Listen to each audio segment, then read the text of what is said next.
हरे कृष्णा। कौन से चैप्टर पढ़ रहे हैं हम लोग? Working capital. उसमें क्वेश्चन नंबर 1 हम लोगों ने और क्वेश्चन नंबर 2 कर लिया था।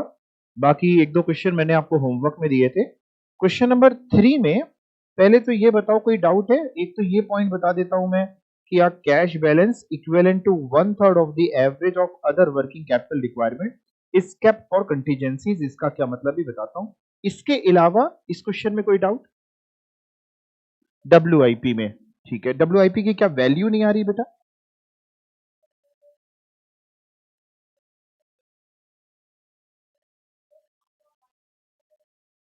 अच्छा, क्वेश्चन नंबर 2 में कह रहे हैं जब हम लोगों ने डब्ल्यूआईपी निकाला था तो वहां पे लिखा था कि कहाँ पे लिखा है ये word? Material are in process on an average half a month, ये लिखा था, है ना?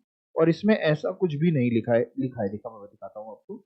हाफ अ मंथ तो आप समझ ही गए थे, आधा महीना यानी 2 हफ्ते। यहाँ पे देखो बेटा, ये लिखा है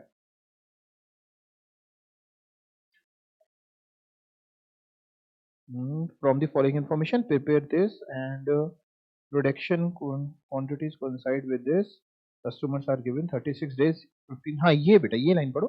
प्रोडक्शन साइकिल इज 18 डेज। बनने में 18 डेज का समय लगता है। प्रोडक्शन साइकिल मींस प्रोडक्ट बनने में 18 डेज का समय लगता है, यानी 18 डेज का डब्ल्यूआईपी। समझ पाए? जैसे वो वहां पे था वैसे सेम चीज है यहाँ पे। अब बाकी डब्ल्यूआईपी आ जाएगा तो लेबर ओवरहेड का आधा आधा कर देंगे और मटेरियल पूरा। कर पाए आप लोग? डब्ल्यूआईपी की कराए? डब्ल्यूआईपी के लिए आपको क्या करना है, 5 लाख यूनिट्स तो लेनी ही है। और अमाउंट कितना लेना है? 1 रुपए पूरा लेना है मटेरियल का। लेबर का आधा यानी 0.4 का आधा यानी 0.2। मैं लिखता हूं 1 प्लस 0.2। और ओवरहेड 0.35 का जरा आधा करना, 0.175। ये आपको लेना है। इसका टोटल कितना होता है बेटा? 1.375। और ये लेना है और 5 लाख को मल्टीप्लाई करना है, 5 लाख यूनिट्स है डब्ल्यूआईपी के लिए, इंटू 1.375 और 18 डेज बोल रहा है। और यहाँ क्वेश्चन में बोल रहा था कि एक साल में 360 डेज लीजिएगा, तो इंटू 18 अपॉन 360 करेंगे तो यही फिगर आ जाएगी 34375। अब आप कुछ पूछ रहे हैं कि और कुछ साक्षी क्या? आधा क्यों करेंगे? कल बताया था, आप आई थी ना? आई थी? आधा क्यों करेंगे बताइए? मैंने आपको ना एग्जाम्पल दिया था एक आटा चक्की का। तो देखिए, अगर सब कुछ पूरा लेंगे तो वो फिनिश गुड्स बन गए। केवल रॉ मटेरियल लेंगे तो रॉ मटेरियल बन गया। तो डब्ल्यूआईपी के लिए क्या करें? तो मैंने कहा था या तो परसेंटेज ऑफ कंप्लीशन दिया होगा तो हम वो लेंगे, फिर हम आधा नहीं करेंगे। फिर जैसा बताएगा क्वेश्चन जाएगा, डब्ल्यूआईपी जैसे इसी क्वेश्चन का था 18 डेज के लिए है, लेकिन percentage of completion with respect to material 100% लेना एंड फॉर अदर एक्सपेंडिचर 70% लेना। तो हम बाकी लेबर का 70% लेते, 50% ना करते, ओवरहेड का 70% करते, यानी आधा ना करके 70 करते। पर जब कुछ नहीं बताता तो हम लोग एज्यूम करते हैं कि मटेरियल पूरा लग गया होगा और बाकी खर्चे आधे। ये मैंने आपको बार बताया, याद रखना। ज्यादातर क्वेश्चन आप जो करते हैं उसमें कुछ नहीं बताता है डब्ल्यूआईपी के बारे में, परसेंटेज कंप्लीशन नहीं बताता है, इसलिए लेबर और ओवरहेड को आधा करते हैं। अगर एग्जाम में क्वेश्चन आए जिसमें बता दे वो आपको, तो आप हाफ नहीं करिएगा। हाफ तभी होता है जब आपको ना बता। ठीक है? अब मैं ये पॉइंट समझा देता हूं। ये पॉइंट क्या है? सबसे आखिरी का जो पॉइंट है, जैसे जब आपने क्वेश्चन नंबर 2 किया था तो 2 में आपको पता है कैश का बैलेंस दे दिया था। क्वेश्चन नंबर 2 ये था, इसमें ये लाइन दे दी थी, cash in hand and at bank is expected to be ₹25,000। तो हमने क्या किया था, करंट एसेट जब लिए थे तो कैश को 25,000 एज इट इज ले लिया था। मतलब ये जो फिगर निकली थी ना अपनी वर्किंग कैपिटल की 33,55,000, इसमें ये फिगर एडेड थी। कैश का बैलेंस एडेड था, करंट एसेट जुड़ते हैं तो ये जुड़ा हुआ था कैश का बैलेंस, और कैश दिया था। बट इस क्वेश्चन में क्वेश्चन कह रहा है कि सर आप जो अपनी अदर वर्किंग कैपिटल रिक्वायरमेंट निकालेंगे, उसका 1/3 आप कैश मानिएगा। हमने कहा sir other working capital requirement का क्या मतलब है?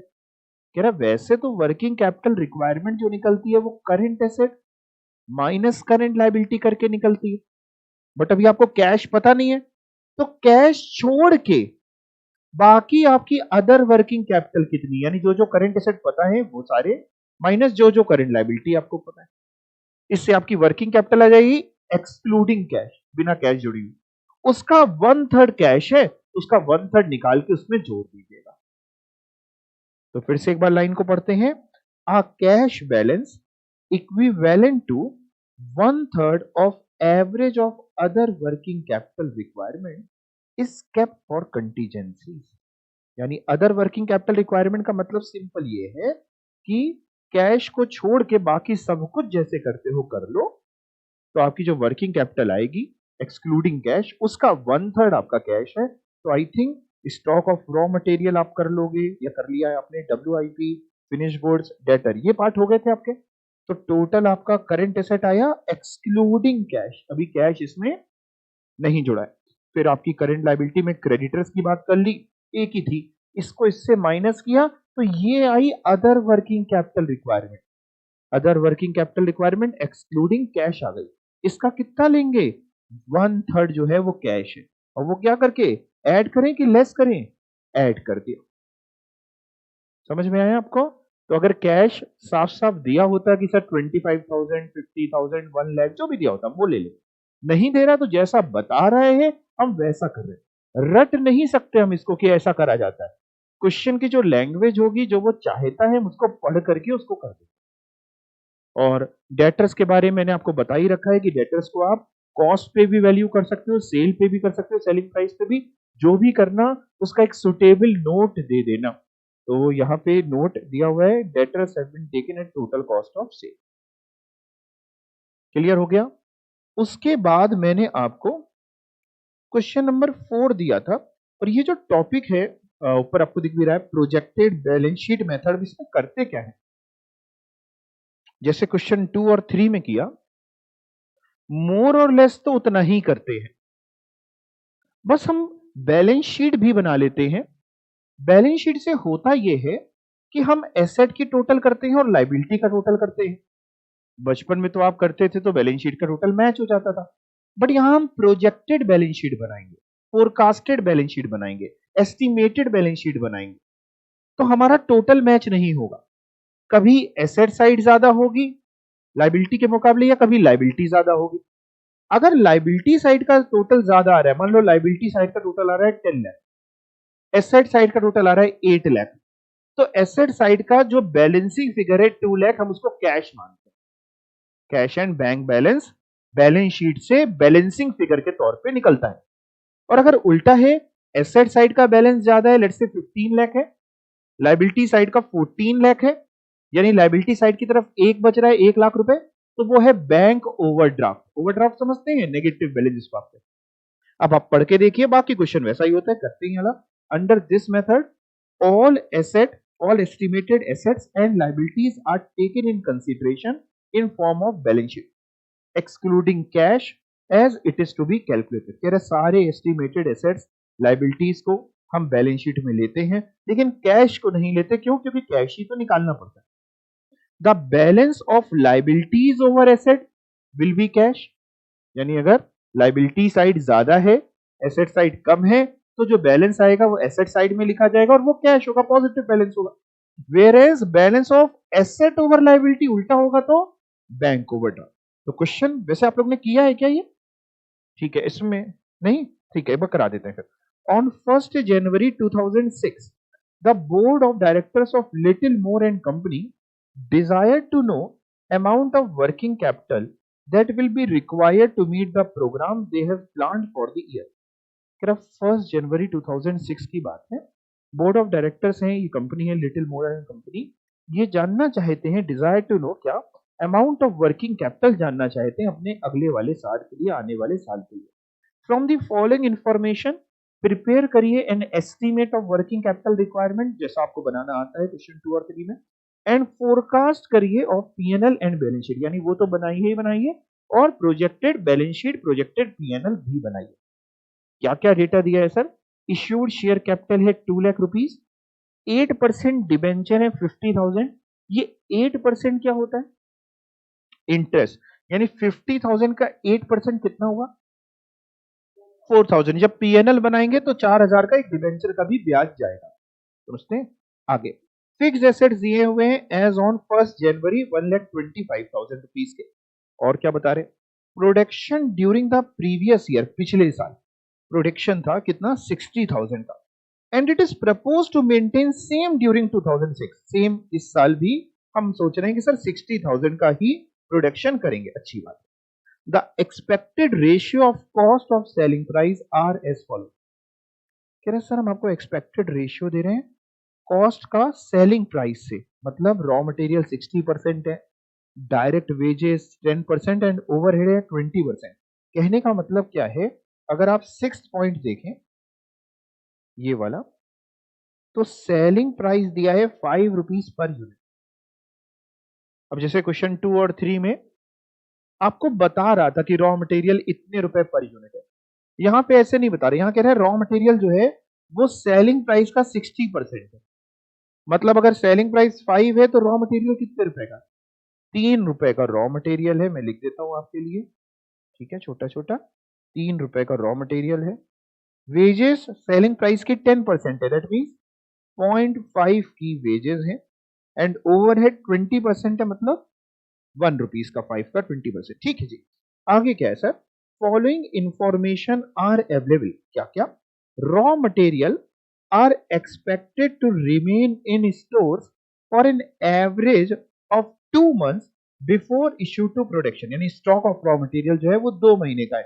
तो अगर बात करते हैं कि सर पूरे साल में आप 60,000 यूनिट्स बनाएंगे, रॉ मटेरियल 3 रुपए का है, तो 60,000 इंटू 3 करेंगे तो पूरे साल का रॉ मटेरियल आ गया। आप 2 मंथ्स का रखते हैं, यानी इंटू 2/12, बताइए कितना होता है? 30,000। ये आ गया आपका, देख सकते हैं, stock of raw material, current asset. ये बैलेंस शीट में भी जाएगा, बैलेंस शीट में भी फिक्स्ड एसेट जाते हैं, करंट एसेट जाते हैं, करंट लायबिलिटी जाती है। यहां तो जा ही रहा है वर्किंग कैपिटल में, वो बैलेंस शीट में भी जाएगा।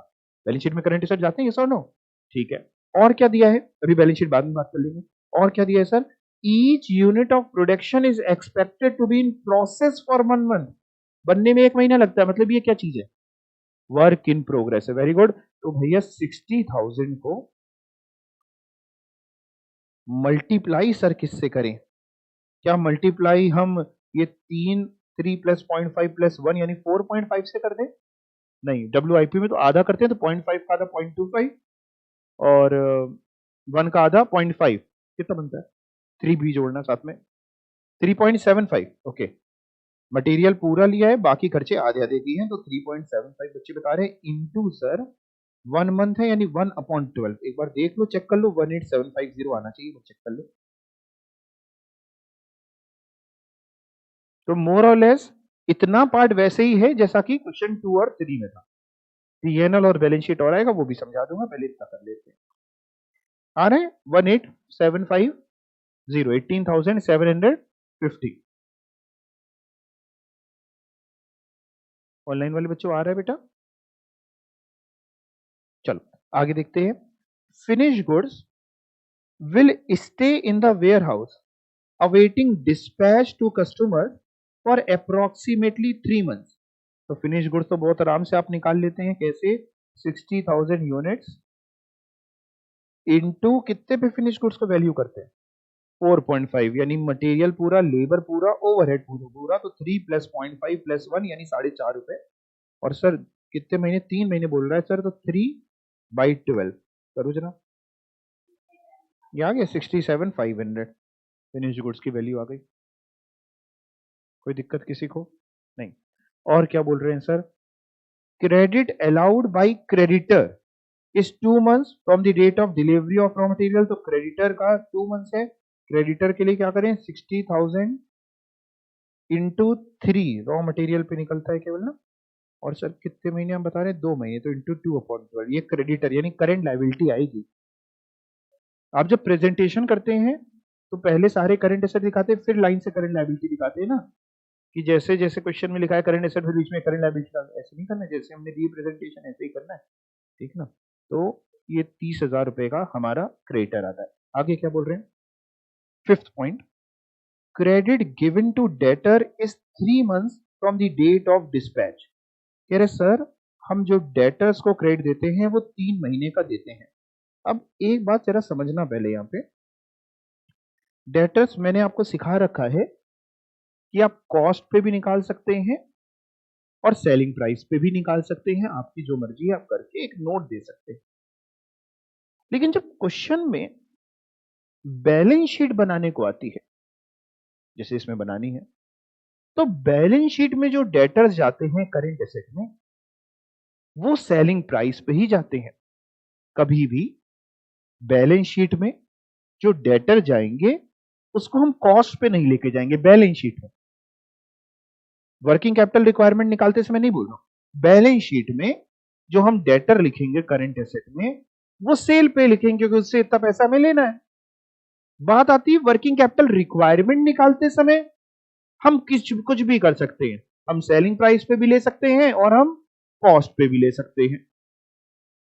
आप मेरी बात समझ पा रहे हैं, सेलिंग प्राइस है 5 रुपए पर यूनिट, कॉस्ट है 4.5 रुपए। बैलेंस शीट में तो 5 के हिसाब से ही जो निकलेगा वो जाएगा, यहां पे आप 4.5 के हिसाब से भी ले सकते हो और 5 के हिसाब से भी। अब ज्यादा स्मार्ट ये है कि अगर क्वेश्चन में कुछ नहीं लिख रहा है कि डेटर को यहां पे किस पे लो, तो यहां पे भी फिर सेलिंग प्राइस पे ही ले लो, क्यों डबल हम कैलकुलेशन करें। अब समझ पा रहे मेरी बात को, यहां पे भी डेटर्स को जब हम निकालें तो 5 पे ही ले लें क्योंकि बैलेंस शीट में तो 5 पे ही जाना है। या फिर बोल रहा होता कि नहीं सर यहां पे आप डेटर्स को वैल्यू करते समय कैश कॉस्ट लीजिएगा, कॉस्ट बोलता तो फिर हम 4.5 ही लेते, लेकिन बैलेंस शीट में हम तब भी क्या लेते, 5 लेते। आप समझ पा रहे हैं, ठीक है। तो यानी डेटर के लिए सर आप कह रहे हो कि 3 महीने के हैं, तो सर 60,000 यूनिट्स इंटू 5 करिएगा सर, 4.5 रुपए ना करिएगा, सेलिंग प्राइस लीजिएगा, क्योंकि फिर बैलेंस शीट के लिए भी सही रहेगी 60,000 इंटू 5, और सर 3 महीने यानी इंटू 3/12, 75,000। अब देखो यहाँ पे मैंने सॉल्यूशन दिया 67,500, बट आप यहाँ पे 75,000 ले सकते हैं। देख रहे हैं, देखिए हम लोगों को इस सॉल्यूशन मैच नहीं करना है अपना, हम 75,000 यहाँ पे आराम से उठा सकते हैं, कोई टेंशन की बात नहीं। एक चीज और दिखाया आपको, जैसे एक और क्वेश्चन है इसी तरीके का, इसमें भी यही सब करना है, लेकिन इसमें ना एक लाइन बोल रहा था, एक 9th पॉइंट है, अगले क्वेश्चन पे आपको एक चीज सिखा रहा हूं, कि debtors to be valued at cash cost. अगर ये बोलेगा, जैसे हमारे इस क्वेश्चन में जो अभी हम कर रहे हैं उसमें नहीं बोल रहा, अगर बोल रहा होता तो 4.5 पे ही लेना है वर्किंग कैपिटल रिक्वायरमेंट निकालते समय, बैलेंस शीट में तो 5 पे ही लेंगे। बट अगर यहां पे नहीं बोल रहा है जैसे हमारे क्वेश्चन में, तो हम 5 पे भी ले सकते हैं, 4.5 पे भी ले सकते हैं, जो भी करेंगे उसका एक नोट दे देंगे। समझ पा रहे हैं आप, आंसर में चेंज आएगा कि नहीं आएगा, आएगा, बिल्कुल आएगा। तो अगर हम दोनों ही हैं, तो एक तो मैंने आपको लिख के बताया, अगर ये करते हैं तो कितना आता है बताना बेटा, 60,000 इंटू 5 इंटू 3/12, 75,000। तो या तो आप 75,000 लीजिए, या आप कहते नहीं सर हम इसमें 4.5 ही लेंगे, तो आप 4.5 के हिसाब से लेंगे तो 67,500 आएगा। जो भी लीजिएगा एक उसका नोट दे दीजिएगा। यहाँ पे कॉस्ट लिया तो लिखा है debtors have been taken at total cost of sale, alternatively they may be taken at selling price. अगर आप सेल पे लेंगे तो आप लिख सकते हैं debtors have been taken at selling price, alternatively they can be taken at total cost of sale. जो भी करिएगा उसका एक प्रॉपर नोट आप दे दीजिएगा, ठीक है। तो डेटर का पॉइंट हो गया, सेलिंग प्राइस का बात तो कर ही ली है, और सर क्या बचता है, मेरे हिसाब से तो कोई फिगर बचती नहीं है। नेट वर्किंग कैपिटल रिक्वायरमेंट आ जाएगी कि नहीं आ जाएगी, पक्का। अब पीएनएल पहले बनेगा कि बैलेंस शीट, पीएनएल। क्यों सर पीएनएल पहले क्यों बना रहे हो, पीएनएल से जो प्रॉफिट आएगा वो बैलेंस शीट में जाएगा। अच्छा, पीएनएल में जब हम पीएनएल की बात करते हैं तो आज की तारीख में हम ट्रेडिंग पीएनएल दोनों की बात कर रहे होते हैं, ठीक है ना। तो पहले बाई साइड में बाई सेल जाएगी, टू साइड में खर्चे जाएंगे, है ना। सेल सर कितनी जाएगी बेटा, हमने 60,000 यूनिट बेची हैं, 5 रुपए पर यूनिट के हिसाब से बोलो सेल 3 लाख। तो पीएनएल देखिए, पीएनएल में बाई सेल्स 3 लाख। समझ पा रहे, एक बार इसी में समझ लीजिए फिर आप करिएगा, है ना, समझा देंगे तो हो जाएगा, है ना।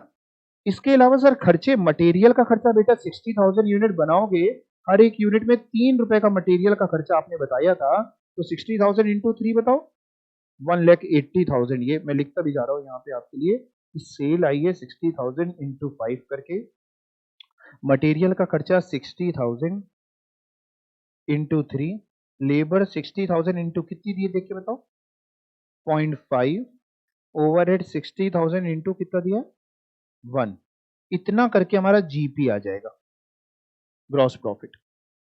फिर वो ग्रॉस प्रॉफिट आप यहां पे ले आते हैं। और एक खर्चा है डिबेंचर के ब्याज का। डिबेंचर का ब्याज कैसे निकलेगा, ऊपर आपने निकाल ही दिया था, 50,000 का 8% यानी 4,000, तो यहां पे 50,000 इंटू 8%, 4,000, तो हमारा नेट प्रॉफिट आ गया 26,000। बोलो इतनी चीज समझ में, आराम से देख लो। अगर आपको लगता है कि एक बार अपने हाथ से बना ले अभी तब आएगा, तो वो भी कर सकते हो। कभी छोटे में बनाए क्या आपने ट्रेडिंग पीएनएल? ये वही है, बस फिगर्स दिमाग से हम लोगों ने इसमें लिखी। और कोई खर्चा आपको तो नहीं लग रहा है कि कुछ और रह गया हो, या कोई इनकम रह गई हो जो आपको लग रहा है यहाँ आनी चाहिए, या कोई मन में डाउट आ रहा है तो आप पूछ सकते हो। अपने सारे खर्चे लिख दिए में से कोई अगर आपके दिमाग में आता है कि सर ये भी लिख दो, नहीं? क्लियर, समझ में आ गया ये? ओके, अब बैलेंस शीट पे जाते हैं। बैलेंस शीट के लिए कुछ इंफॉर्मेशन तो ऊपर ही दे दी थी। कह रहे थे सर शेयर कैपिटल है 2 लाख रुपए, ये कौन सी साइड में लिखते हैं? लाइबिलिटी साइड में।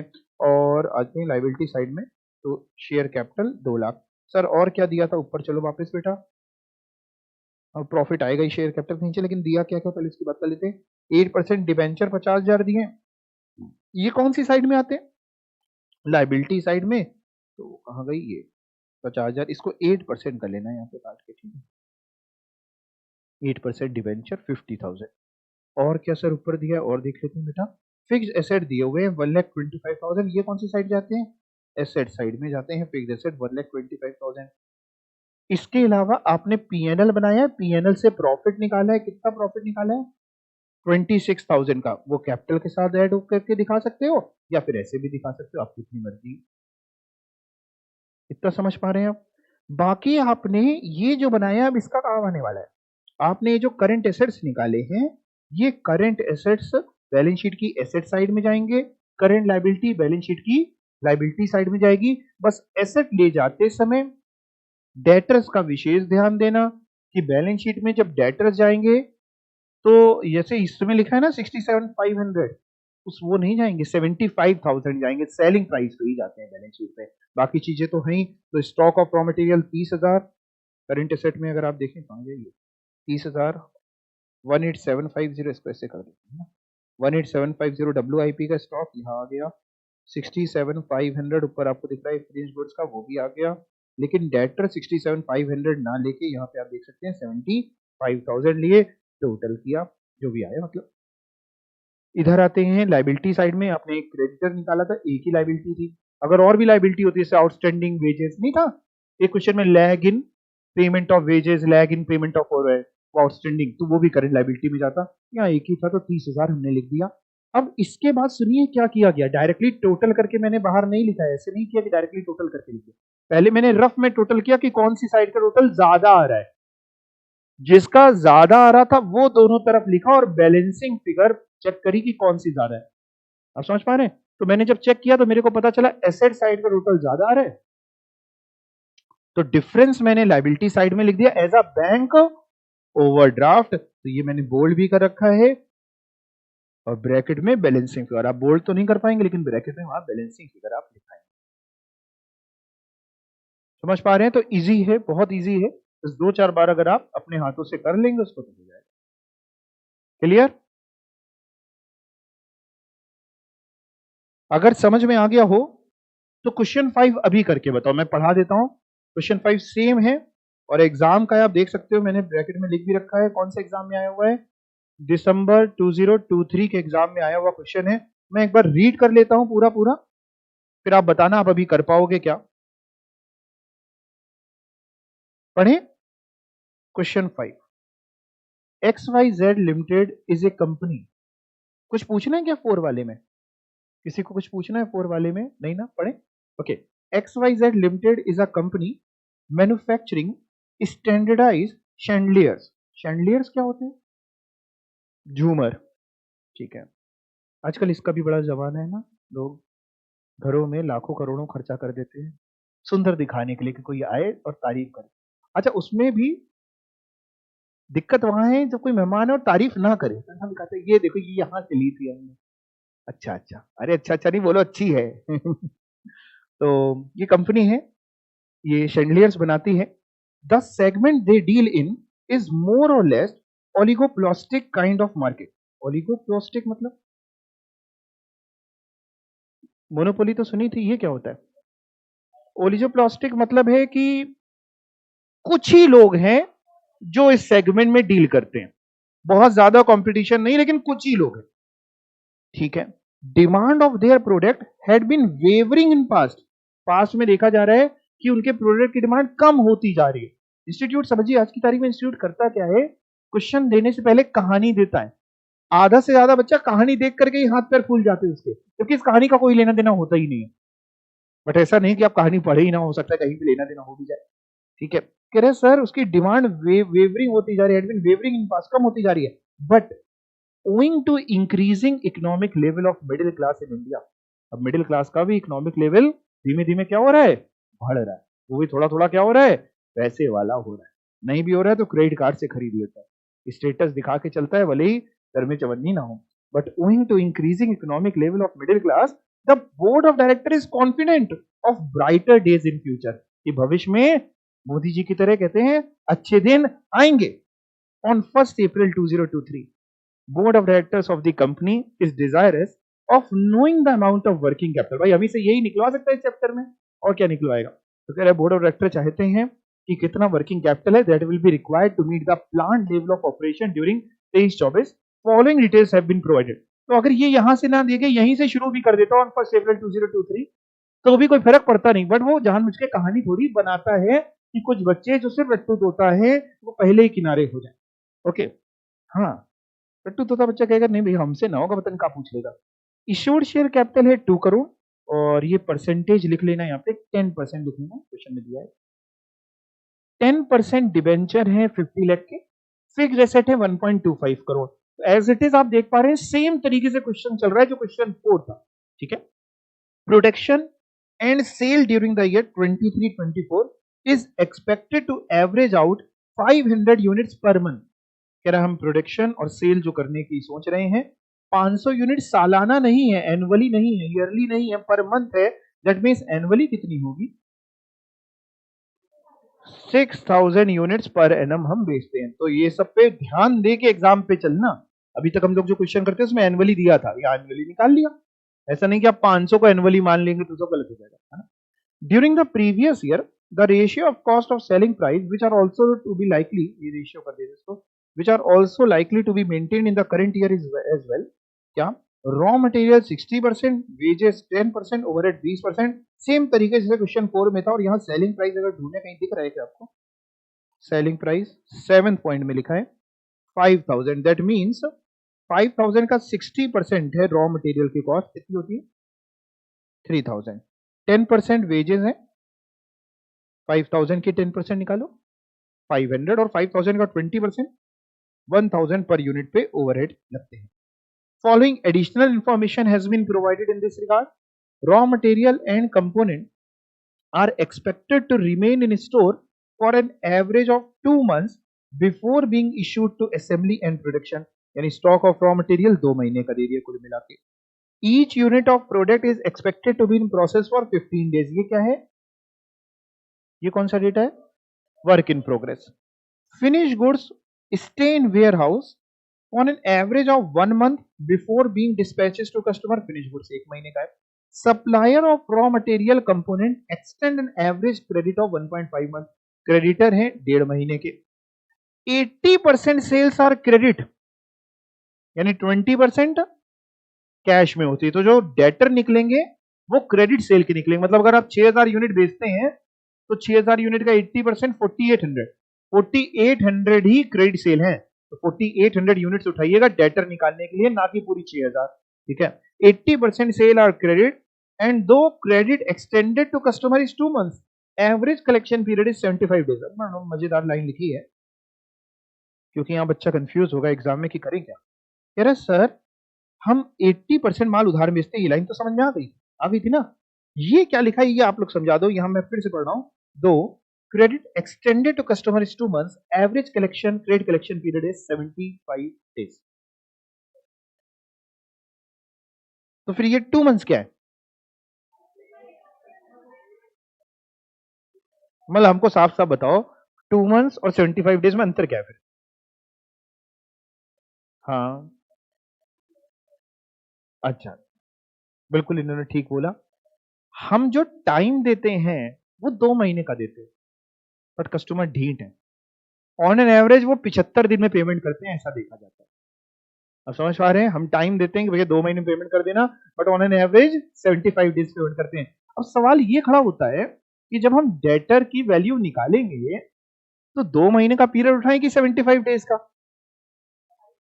तो हम एक्चुअल का डेटा उठाएंगे जो 75 है, जितने में वो देते हैं, तभी तो हमारी सही वर्किंग कैपिटल रिक्वायरमेंट निकलेगी। यानी जो 2 महीने उसका कोई हमारा लेना देना नहीं है, 75 डेज से काम करेंगे। आगे चलते हैं।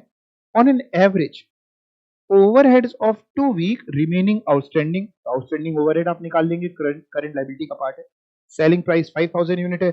अब डब्ल्यूआईपी, अब देखो आज तक अभी तक किसी क्वेश्चन में डब्ल्यूआईपी के बारे में ये नहीं बताता था कि परसेंटेज ऑफ कंप्लीशन कितना है, लेकिन यहां बता रहा है।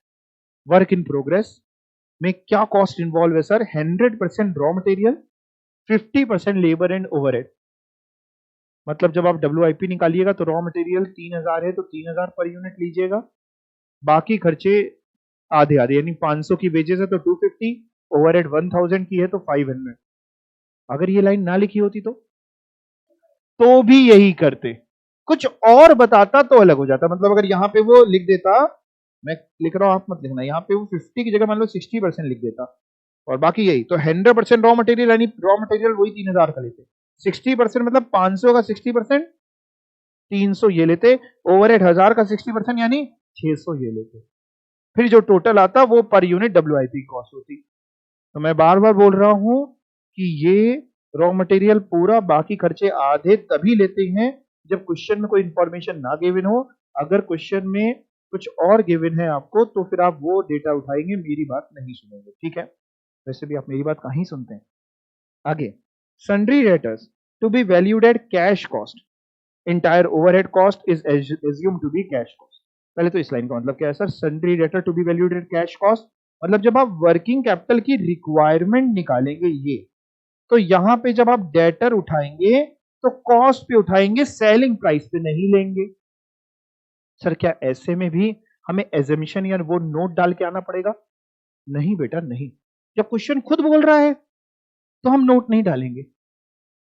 आप समझे? हम एजम्पशन कब लेते हैं, हम एज्यूम कब करते हैं? जब क्वेश्चन क्लियरली ना बोल रहा हो। क्वेश्चन बोल रहा है फिर हम कह रहे हैं हमने एज्यूम ये किया, कहा एज्यूम किया, लिखा तो था, तो हम नहीं डालेंगे। और तो हम इस पे कॉस्ट पे वैल्यू करेंगे, और बैलेंस शीट पे लेकिन सेलिंग प्राइस पे, सेल पे। अगर ये लाइन ना बोलता तो फिर आप वर्किंग कैपिटल रिक्वायरमेंट निकालते समय चाहे तो कॉस्ट पे लेते चाहे सेल पे, फिर उसकी एक एजम्पशन डाल देते, लेकिन बैलेंस शीट पे सेल पे ही। पहले इतनी समझ में आ गई? अभी आ रहे हैं, सांस लेने दो हमको। इतना समझ में आ गया? अच्छा, इसके अलावा क्या बोल रहे हैं? कह रहे सर इंटायर ओवरहेड कॉस्ट। मैं कहा कहां है? कह रहे ऊपर है ना सर, ये 1000 रुपए की। हमने कहा बहुत बढ़िया। कह रहा सर आप ये मानिएगा कि वो कैश कॉस्ट है। हमने कहा मतलब? कह रहा सर मतलब वही जो आज तक आप मानते आए हैं, बाकी क्वेश्चन में भी तो आप यही मान रहे थे, हमने नहीं दिया था तो। हमने कहना क्या चाहते हो? कह रहा सर हम ये कहना चाहते हैं कि इस ओवरहेड में डेप्रीशिएशन नहीं जुड़ा है, सिर्फ कैश कॉस्ट है, नॉन कैश आइटम नहीं है। हमने कहा अच्छा। हमने कहा अगर डेप्रीशिएशन जुड़ा होता तो क्या फर्क पड़ता? कह रहे सर अगर डेप्रीशिएशन जुड़ा होता ना तो आप जो आउटस्टैंडिंग ओवरहेड निकालते। कहां है आउटस्टैंडिंग ओवरहेड? कह रहे 6वें पॉइंट में देखो ना, है ना 2 महीने का। पहले निकलवा के दिखाते, पहले कैसे करेंगे। आउटस्टैंडिंग ओवरहेड के लिए 6000 यूनिट है। आउटस्टैंडिंग ओवरहेड करंट एसेट है कि करंट लायबिलिटी है? Current liability. हमें लगा था अगर यही गलत बताओगे तो फिर क्वेश्चन कटवा देंगे। तो ठीक है, लायबिलिटी बिल्कुल सही आपने बताया। 6000 यूनिट इंटू 1000 रुपए, 1000 दिख रहे हैं सभी को? 1000 रुपए और कहाँ गया हमारा ये 6.2 हफ्ते, और क्वेश्चन में यहाँ बोल रहा है कि हफ्ते हैं तो 52 ले लेना, दिनों में लेना तो 360 ले लेना। ठीक है, तो 2 हफ्ते यानी इंटू 2/52, जरा करके बताओगे एक बार।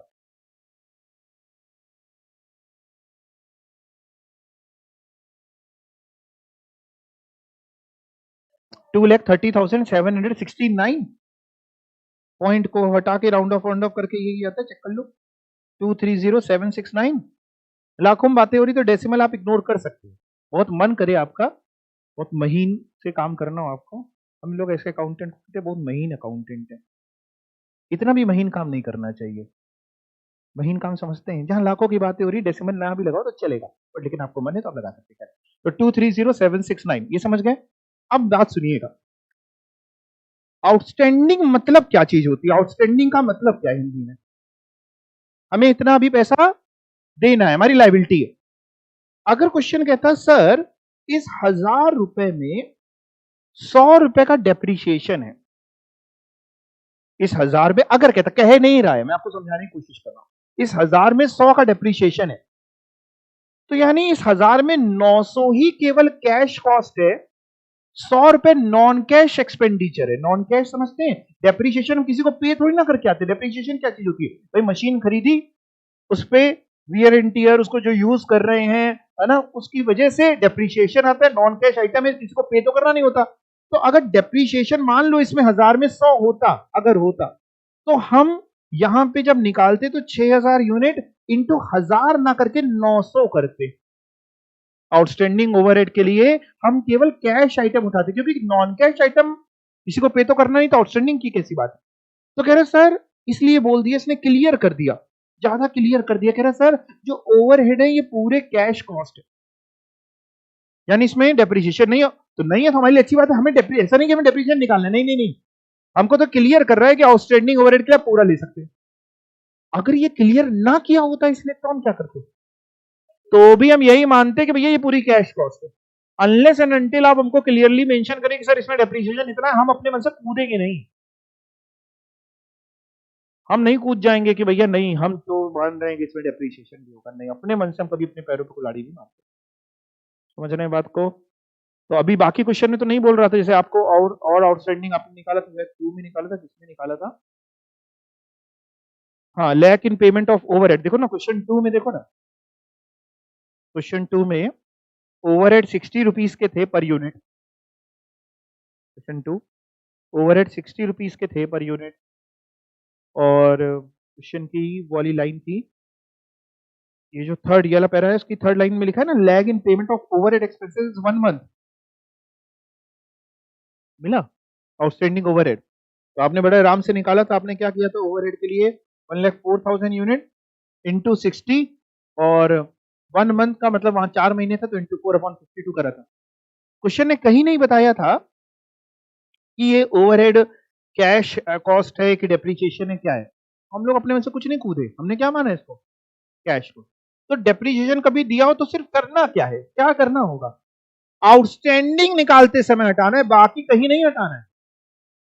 आउटस्टैंडिंग निकालते समय, आउटस्टैंडिंग मतलब करेंट लाइबिलिटी निकालते समय, मतलब अगर डेप्रीशिएशन दिया होता 100 रुपए का और फिनिश गुड्स की वैल्यू की बात होती, तो फिनिश गुड्स में 3,000, वैसे अगर डेप्रीशिएशन नहीं है तो कितने हैं फिनिश गुड्स, एक यूनिट फिनिश गुड्स की 3,000 प्लस 500 प्लस 1,000, 4,500 की है।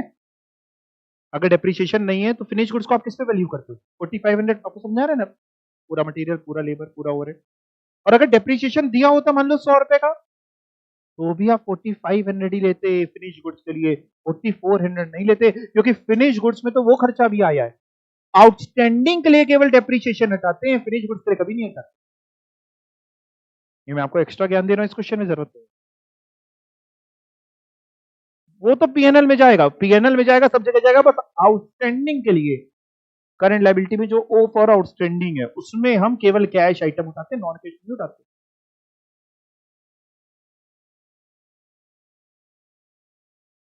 बैलेंस शीट में भी क्या कहते हैं, आउटस्टैंडिंग वाला ही जाएगा, डेप्रीशिएशन हटा के जो निकाला है हमने वही जाएगा, डेप्रीशिएशन हटा के जो वर्किंग कैपिटल रिक्वायरमेंट निकाल। सोचो ना, ये किसी को देना नहीं, प्रैक्टिकली समझने की कोशिश करो ना, रटोगे तो नहीं काम होगा, देना नहीं ना किसी को।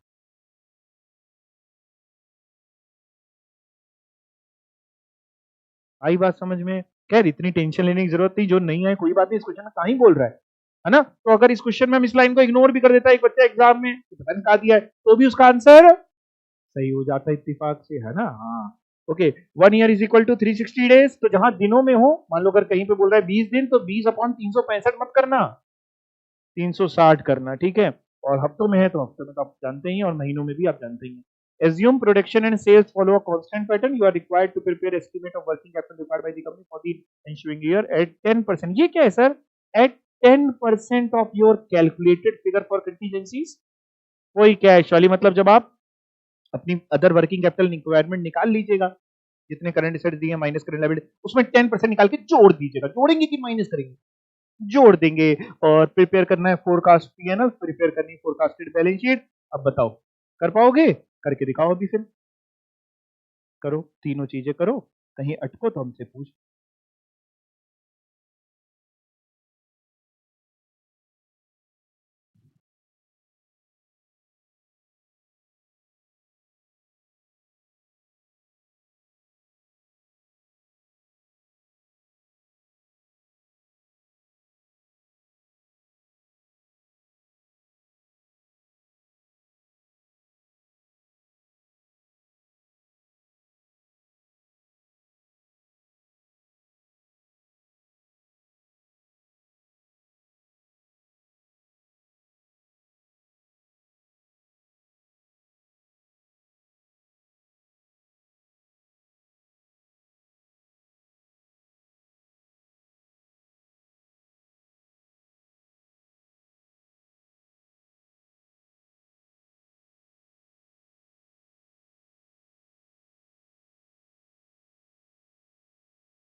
आप लोग को जैसे एक क्वेश्चन लगाने में टाइम लगता है उसमें, और लेंदी लगता है, मतलब मन करता है कि लेंदी लगता है, क्या है? हम लोग ने अपने सीए में ये सब चैप्टरों के 100 150 क्वेश्चन लगाए थे हाथ से। हाथ से लगाए हुए 100 150 क्वेश्चन। आप लोग को जैसे एक क्वेश्चन में लगता है ना, तो हम लोग कितने क्वेश्चन लगाए हैं?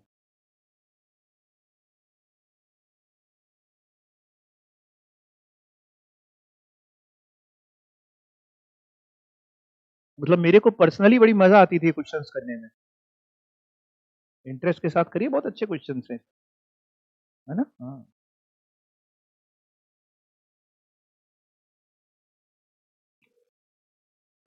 और वर्किंग कैपिटल चैप्टर इंपॉर्टेंट भी है, एग्जाम में पूछ भी रहा है, इससे अच्छा खासा पूछेगा हमेशा।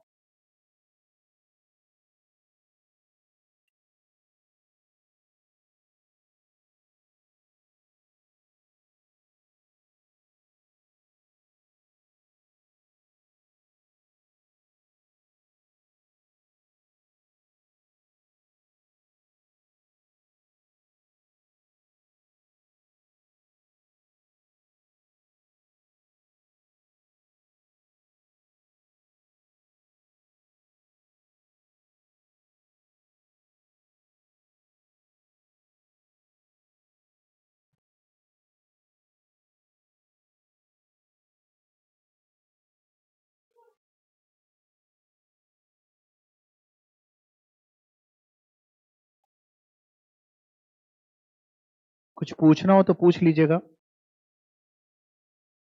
डेटर जो आप निकालेंगे वर्किंग कैपिटल में, वो कॉस्ट पे निकालिएगा, क्योंकि क्वेश्चन बोल रहा है।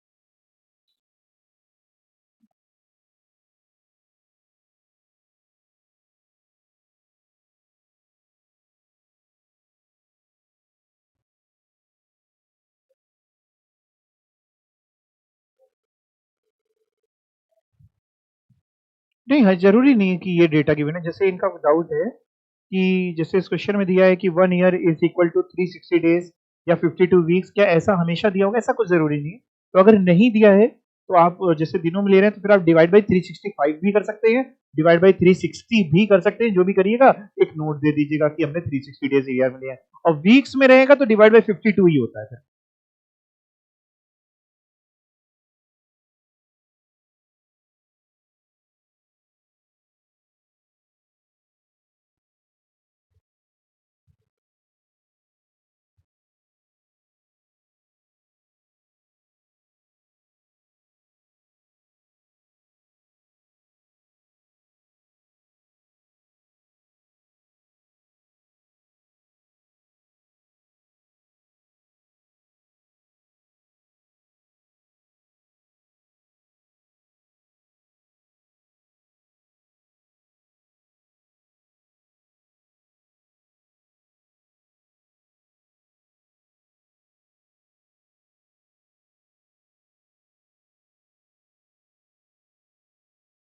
अगर आप कहो तो होमवर्क में देने आगे पढ़ा दें, अगर कर पाओ तो, कॉन्फिडेंस हो तो।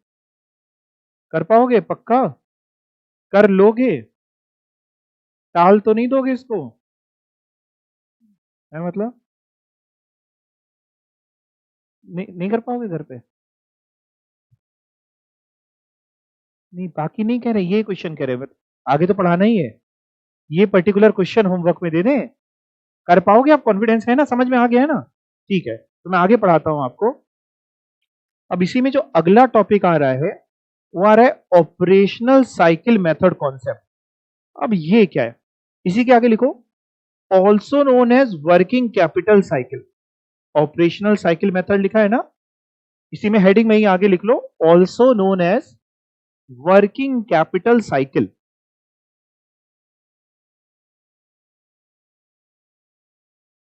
वर्किंग कैपिटल साइकिल क्या होती है? साइकिल तो आप जानते ही हैं, वो साइकिल नहीं। अब जाता हूं आपको, आज की तारीख में अगर आपको अपना प्रॉफिट बढ़ाना है तो आपको बहुत चीजों पे फोकस करना पड़ेगा। जैसे कुछ ज्ञान तो आपने और भी चैप्टर्स में देखा था कि सेलिंग प्राइस बढ़ाने की कोशिश करिए, क्वांटिटी सेल की बढ़ाने की कोशिश करिए, कॉस्ट कम करने की कोशिश करिए, वेरिएबल भी फिक्स कॉस्ट भी। इसके अलावा भी एक और रास्ता भी होता है कि आप अपनी ऑपरेटिंग साइकिल कम करने की कोशिश कीजिए। कहने का मतलब यह है, ऑपरेटिंग साइकिल का मतलब क्या होता है सर? ऑपरेटिंग साइकिल का मतलब होता है कि हमने पैसा लगाया और रॉ मटेरियल खरीदा, फिर वो रॉ मटेरियल प्रोडक्शन में इश्यू हुआ, डब्ल्यूआईपी में कन्वर्ट हुआ, कुछ टाइम लगा, फिर वो बना फिनिश गुड्स में, फिर फिनिश गुड्स के बाद कुछ टाइम लगा और वो बिका, डेटर्स में कन्वर्ट हुआ, और फिर डेटर्स से पैसा मिला। पैसे से बात शुरू हुई थी, पैसे ही पे बात खत्म हुई। ये एक ऑपरेटिंग साइकिल है। मतलब जैसे अगर मैं आपको ड्रॉ करके बताऊं तो जैसे हमने कैश लगा के, हाँ, कैश लगा के हमने रॉ मटेरियल खरीदा, रॉ मटेरियल को प्रोडक्शन डिपार्टमेंट में इशू किया तो वो डब्ल्यूआईपी में कन्वर्ट हुआ, डब्ल्यूआईपी से फिनिश गुड्स में कन्वर्ट हुआ, फिनिश गुड्स जब बिके तो वो डेटर्स में कन्वर्ट हुए, और डेटर्स फिर बाद में पैसा मिला तो वो कैश में कन्वर्ट हुआ।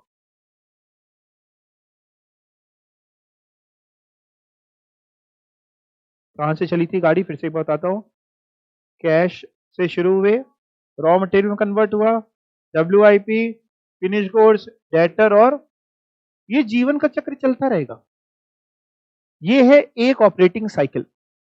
अब लेट्स से किसी इंडस्ट्री में ये ऑपरेटिंग साइकिल कंप्लीट होने में 50 डेज का समय लगता है, फॉर एग्जांपल 50 दिन का। तो उसकी कोशिश होनी चाहिए कि वो अपनी ऑपरेटिंग साइकिल के जो पीरियड है उसको रिड्यूस कर ले। अगर वो 50 को 40 डेज में करने में कामयाब हो गई तो उसका अपने आप प्रॉफिट बढ़ जाएगा। मैं इसको अगर आपको एग्जाम्पल से समझाऊं, जैसे आपने मार्केट में देखा होगा ऑटो, थ्री व्हीलर, टेम्पो वगैरह चलते हैं। आपने कभी ध्यान दिया हो तो जैसे टेम्पो वाले जो होते हैं बड़ी जल्दी में होते हैं, एक्सीलेटर पे ईंटें रख के चलते हैं। सामने वाला खुद ही हटेगा अगर जान प्यारी है तो। हाँ, ऐसा होता है। आप नई गाड़ी लेके निकले हैं, वो टेम्पो लेके निकला है, उसकी स्क्रैचेस लगाई हैं, आपको खुद ही अपनी गाड़ी प्यारी है तो यार तुम निकल जाओ भाई पहले। अब समझिए क्यों है, जब मैं आपको समझाता हूँ। जैसे मान लीजिए एक ऑटो टेम्पो वाला है और लेट्स से वो ए पॉइंट से बी पॉइंट सवारी लेके जाता है। कहाँ चलता है ऐसे, गुमटी से कहाँ का मिलता है आप लोगों को? रामादेवी तक का, मान लो गुमटी से रामादेवी जाता है ना।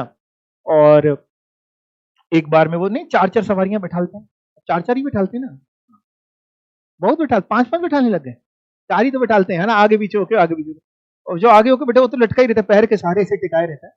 तो चार चार करके बैठालते हैं और फिर वो आपको, जैसे मान लीजिए गुमटी से रामादेवी, बाहर के जो बच्चे हैं एक जगह से दूसरी जगह जा रहे हैं। अब मान लीजिए इस पूरे में उसको एक बार की ट्रिप में लेट्स से 100 रुपए बचते हैं फॉर एग्जाम्पल, उसको 100 बच जाते हैं। गैस का खर्चा भी है, बाकी खर्चे भी हैं, मिला के बीच बीच में सवारियां नहीं ऐसे करके भैया रोक दो रोक दो रोक दो, उतर जाती हैं, कुछ चढ़ जाती हैं, है ना। तो 100 रुपए मान लो एक ट्रिप में ऑन एन एवरेज बचते हैं। और एक बार जाने में उसको 1 घंटे का समय लगता है, 1 घंटा जाने में, मान लो 1 घंटा आने में, तो 1 घंटे में वो 100 रुपए कमा रहा है। और दिन के 8 घंटे वो ऑपरेट करता है, मान लो भाई वो भी इंसान है, तो वो दिन में कमाता है 800 रुपए, खर्चे काट के 800 रुपए लेट से कमाते हैं। तो वहीं पे अगर उसने होशियारी दिखाई, ये 1 घंटे की ट्रिप को अगर उसने आधे घंटे में कंप्लीट कर लिया, कि हम तो एक्सीलेटर रख देते हैं, है ना, बीच में जो फ्लाईओवर आएगा उसमें उड़ा ही देंगे। तो अगर उसने मान लो इसको आधे घंटे में कंप्लीट कर लिया, तो जाहिर सी बात है 8 घंटे अगर वो काम करेगा तो वो 8 ट्रिप नहीं, अब वो 16 ट्रिप कर पाएगा। पहले वो 8 ट्रिप कर पाता था, हर ट्रिप में 100 रुपए कमा रहा था तो 800 कमा पाता था, अब 16 ट्रिप कर पाएगा, दैट मीन 1600 रुपए कमा पाएगा। तभी उनको जल्दी होती है। समझ पा रहे हैं हम बात को? ये जो उसको टाइम लग रहा था, this is working capital cycle. इसको वो रिड्यूस करेगा तो प्रॉफिटेबिलिटी अपने आप बढ़ेगी।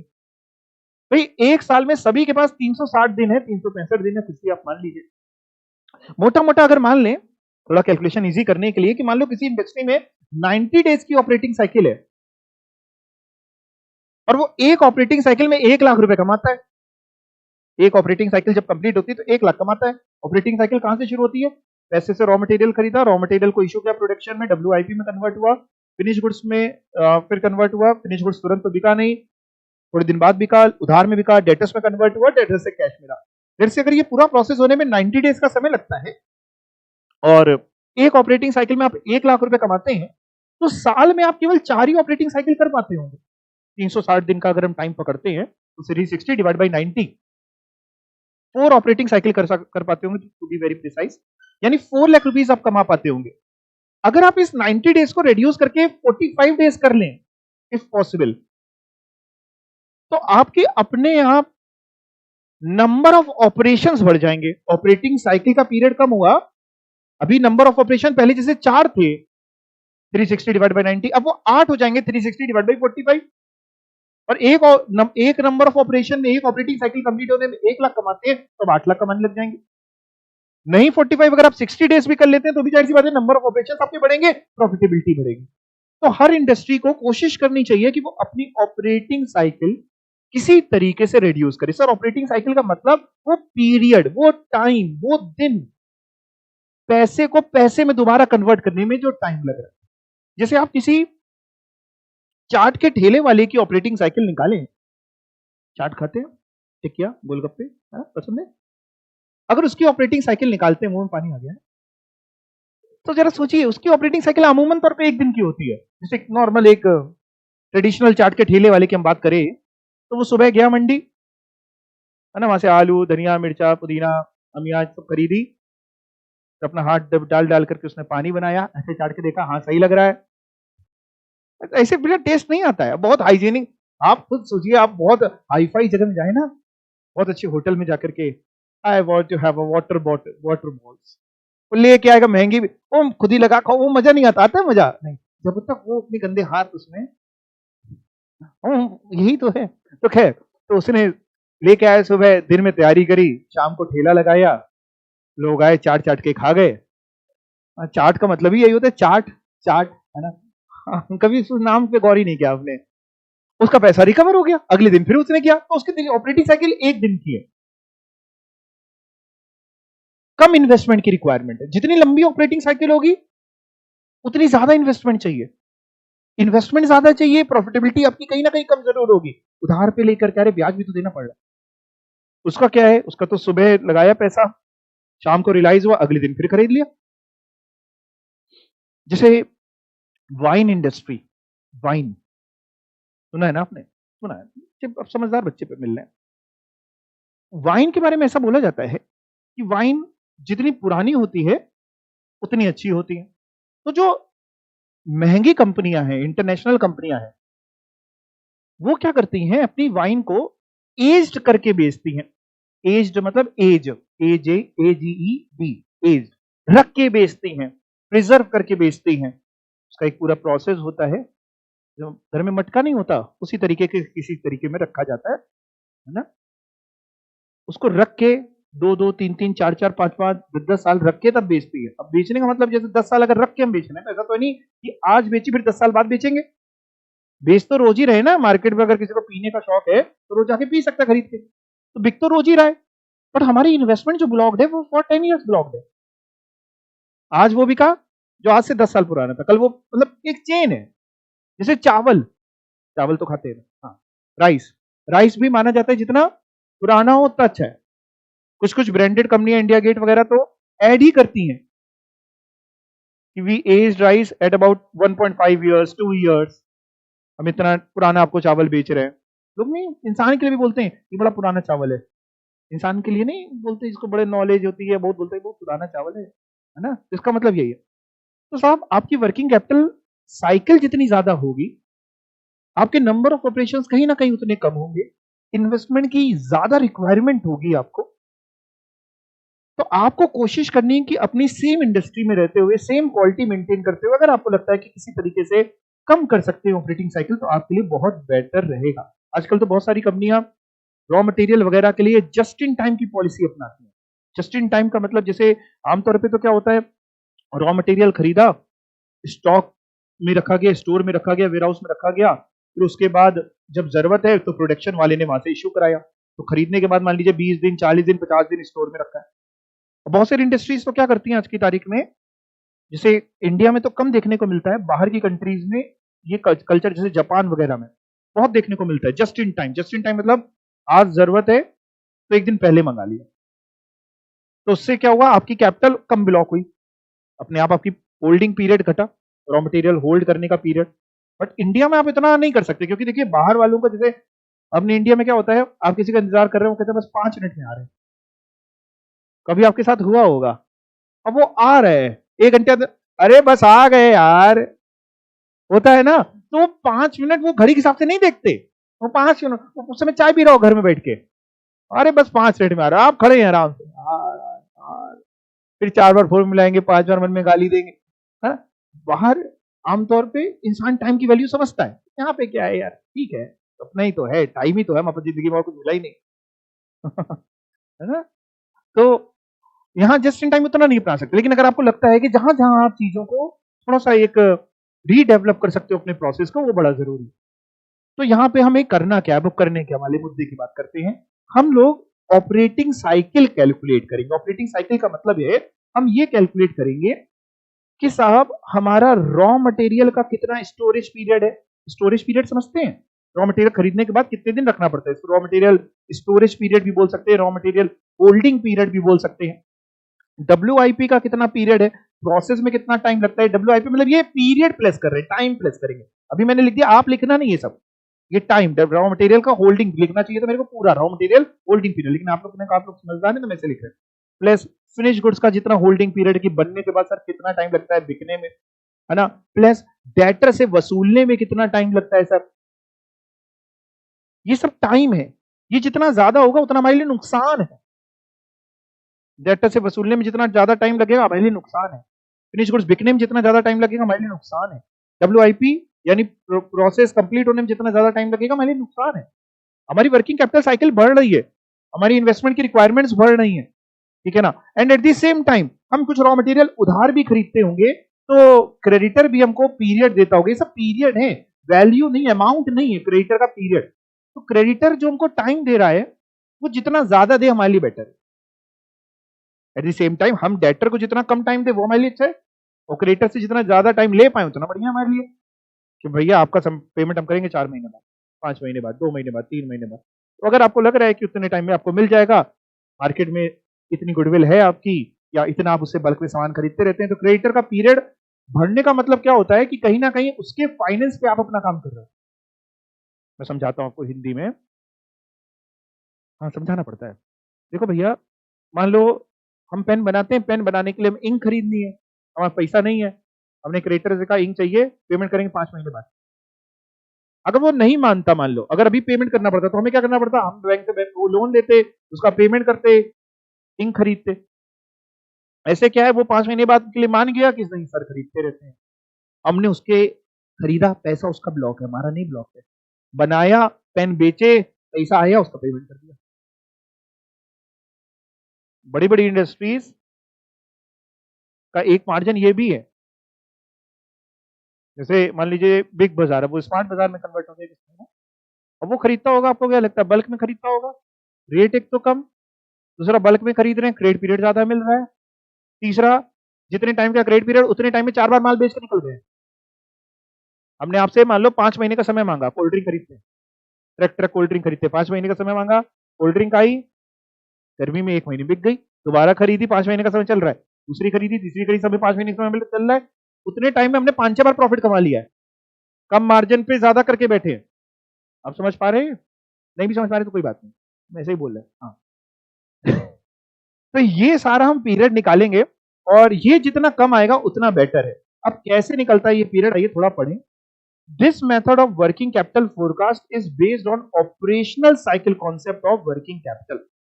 और फॉर्मूला बात करें तो एज सच कोई फॉर्मूला नहीं कि हम याद करके बैठ जाए, बस एक बार देख ले तो आपको आ जाएगा समझ में। टी टी मतलब टाइम पीरियड निकाल रहे हैं, is equal to R minus C plus W plus F plus B.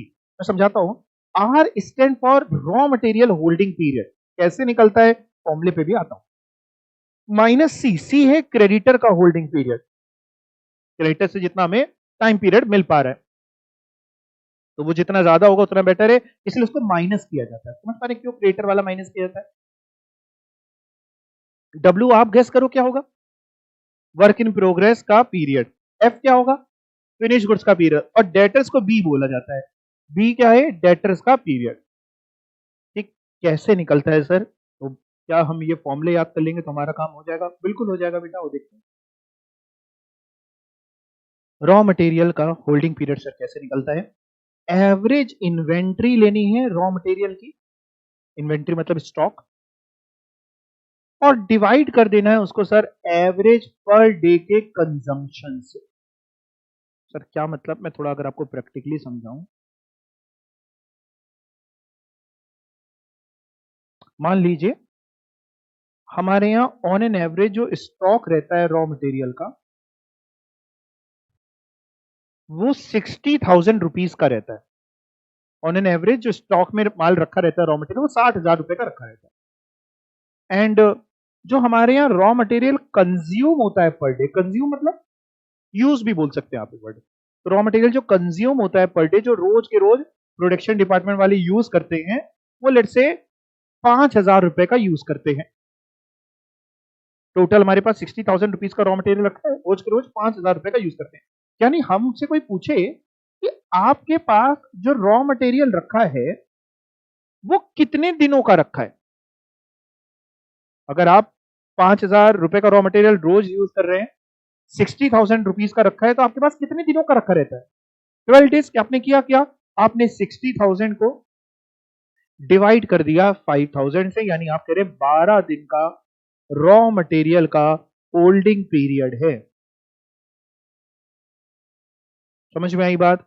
इसी चीज का बस फॉर्मूला बन गया। ये 60,000 सर क्या है, ये है average stock of raw material, stock बोलो इन्वेंट्री बोलो। ये 5,000 क्या है, एवरेज कंजम्पशन पर डे। तो अगर इसको डिवाइड कर देंगे हमारा पीरियड आ जाएगा।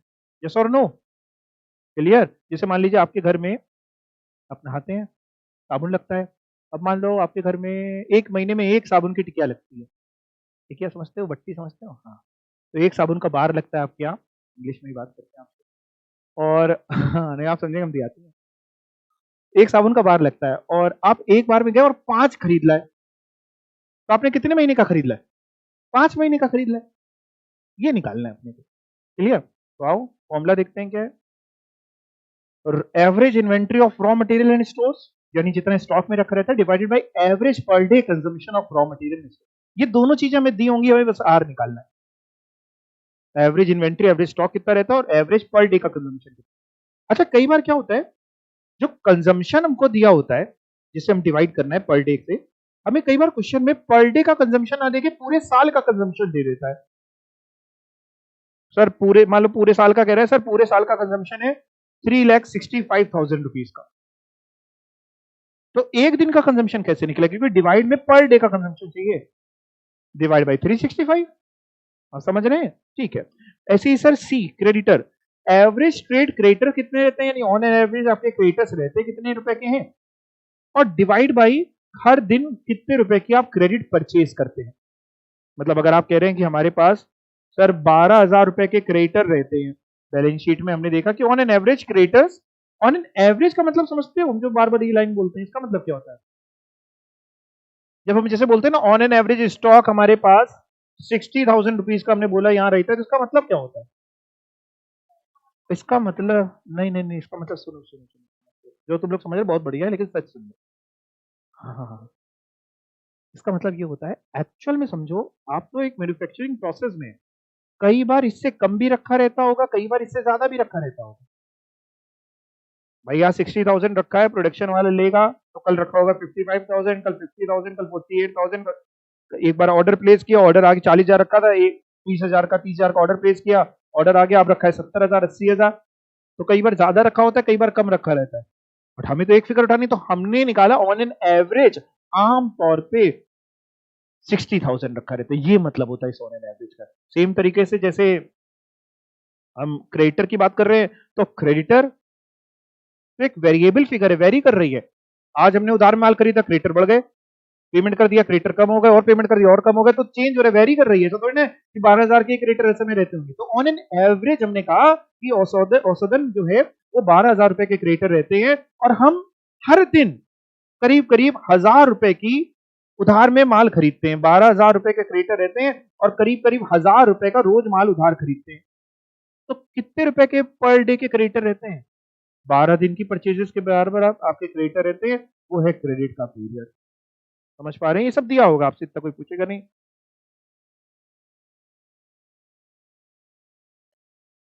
कितना हम पैसा दे देते हैं, पैसा देने से मतलब नहीं ना, क्रेडिटर कितने बचे, जो पैसा दे दिया वो क्रेडिटर नहीं हुए ना, जो हमने पेमेंट कर दिया वो क्रेडिटर नहीं, जो पेमेंट नहीं किया वो क्रेडिटर है। तो जितना पेमेंट नहीं करते ऑन एन एवरेज, जितने आउटस्टैंडिंग रहते हैं वो क्रेडिटर है, वो ऊपर आएगा, डिवाइड बाई हर दिन कितने का सामान खरीद। आपके सर पे रोज हर समय 1,00,000 की उधारी रहती है, और रोज जाकर के 10,000 का सामान खरीदते हो आप ऑन एन एवरेज, तो करीब करीब 10 दिन की उधारी रहती है आपके पास हमेशा। नहीं समझ में आई बात आप लोगों को? आ गई? ठीक है। ऐसे ही डब्ल्यूआईपी, एवरेज डब्ल्यूआईपी लेनी है, डिवाइड करना है average cost of production per day से। F, finish goods, average inventory लेनी है फिनिश गुड्स की, डिवाइड करना है average cost of sale per day. और बी यानी book debt debtors, average book debt के बी से, बुक से बी उठाया है, ठीक है ना, और डिवाइड करना है एवरेज सेल पर डे। तो सर क्या ये फॉर्मूलेज हमें याद करने पड़ेंगे? हमें तो कोई और तरीका दिखाई नहीं देता। क्या करना पड़ेगा? याद ही करना पड़ेगा, ठीक है ना। 2-4 बार आप लिख के याद करेंगे, आपको याद हो जाएगा, है ना। बस एक बात और सिखा दूं, मेरा अंदर से मन हो रहा है इसलिए मैं बता देता हूं आपको। जैसे यहां पे आप डब्ल्यूआईपी में देखेंगे, तो डब्ल्यूआईपी में डिवाइड किया गया है average cost of production per day से। फिनिश गुड्स में आप देखेंगे तो लिखा है average cost of sale per day. क्या इन दोनों में कोई अंतर होता है? क्या cost of production and cost of sale दोनों एक ही बात है कि दोनों अलग है? अलग है, अलग है। ये आपने सही बोला। क्या अलग है?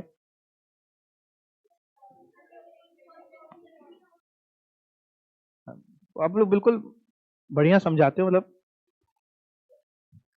नहीं अच्छा समझाते हो, जैसे बीकॉम में लपेट के आना हो, बढ़िया समझा लोगे। कॉस्ट ऑफ प्रोडक्शन, प्रोडक्शन करने में कितनी कॉस्ट, क्या जुड़ता है क्या नहीं जुड़ता ये तो बताओ। अच्छा चलो मैं बताता हूँ, पहले ये बताओ, स्कूल में कॉस्ट शीट पढ़ाई गई थी स्कूल में? नहीं, अब स्कूल वाले कुछ पढ़ाते ही नहीं, हमारे स्कूल में होती थी। तो खैर अब मैं ना आपको कॉस्ट शीट दिखाने जा रहा हूं। ये मैंने गूगल से निकाली है, नेट से निकाली है। ये कॉस्ट शीट नहीं याद करनी है, बट ये सिर्फ इसलिए कि क्या अंतर है कॉस्ट ऑफ प्रोडक्शन और कॉस्ट ऑफ सेल में, बस वो आपके दिमाग में डालने के लिए। तो कॉस्ट शीट कैसे बनती है, जैसे हमने रॉ मटेरियल कंज्यूम निकालना है, तो रॉ मटेरियल कंज्यूम्ड के लिए हमने क्या किया, हमने ओपनिंग स्टॉक लिया रॉ मटेरियल का, दिख रहा है आप लोगों को, opening stock of raw material लिया, उसमें परचेजेस जोड़ी, closing stock of raw material minus किया, तो मेरा रॉ मटेरियल कंज्यूम्ड आ गया। ऐसे ही वेजेस, डायरेक्ट खर्चे, अभी ऐसे ही डायरेक्ट एक्सपेंस, जब सारे तीनों डायरेक्ट खर्चे जुड़ गए, तीन कौन से सर, एक डायरेक्ट मटेरियल, एक, ये आपको याद नहीं करनी है, सिर्फ आपके लिए। ऊपर होगा कोई मटेरियल कंज्यूम्ड इनका पिछली बार का बचा हुआ जो भी होगा, है ना, ये एक डेटा में ऐसे ही उठा लिया, मतलब ये फिगर से ज्यादा रिलेशन नहीं है, मेन ये direct material, direct wages, direct expenses. जब ये तीनों चीजें जुड़ती हैं तो आती है प्राइम कॉस्ट। क्या आती है, ये मैंने आपको मार्जिन ऑफ कॉस्टिंग वाले चैप्टर में भी बताया था। इस प्राइम कॉस्ट में हम जोड़ते हैं फैक्ट्री ओवरहेड। अब जैसे ये 100% ऑफ डायरेक्ट वेजेस लिखा है, वो तो इस पर्टिकुलर क्वेश्चन का होगा कि हमारे यहाँ फैक्ट्री ओवरहेड वेजेस के इतने %, उससे वो नहीं याद करना है। तो इसमें क्या जुड़ती है, फैक्ट्री ओवरहेड जुड़ता है। जब प्राइम कॉस्ट में फैक्ट्री ओवरहेड जुड़ जाते हैं तो वर्क्स कॉस्ट आती है। फैक्ट्री ओवरहेड मतलब फैक्ट्री के अंदर जो इनडायरेक्ट खर्चे लगे, एक होती है फैक्ट्री, एक होता है ऑफिस, ऑफिस में जहां आपके जैसे लोग टाई लगा के बैठते हैं, है ना, हाँ, तो फैक्ट्री को वर्क्स ओवरहेड भी बोलते हैं हम लोग। तो फैक्ट्री प्राइम कॉस्ट में जब फैक्ट्री ओवरहेड जुड़ गए तो वर्क्स कॉस्ट आ गई। अब इसमें ऑफिस के इनडायरेक्ट खर्चे हमने जोड़ दिए, यानी ऑफिस एंड एडमिनिस्ट्रेटिव ओवरहेड, तो आ गई टोटल कॉस्ट ऑफ प्रोडक्शन। ऐसे आती है कॉस्ट ऑफ प्रोडक्शन, क्या आती है, तीन तरीके के ओपनिंग स्टॉक और क्लोजिंग स्टॉक होते हैं, एक रॉ मटेरियल का, एक WIP का, एक फिनिश गुड्स का। रॉ मटेरियल की बात ऊपर कर ली, क्योंकि opening stock of raw material plus raw material purchase minus closing stock of raw material equal to raw material consume.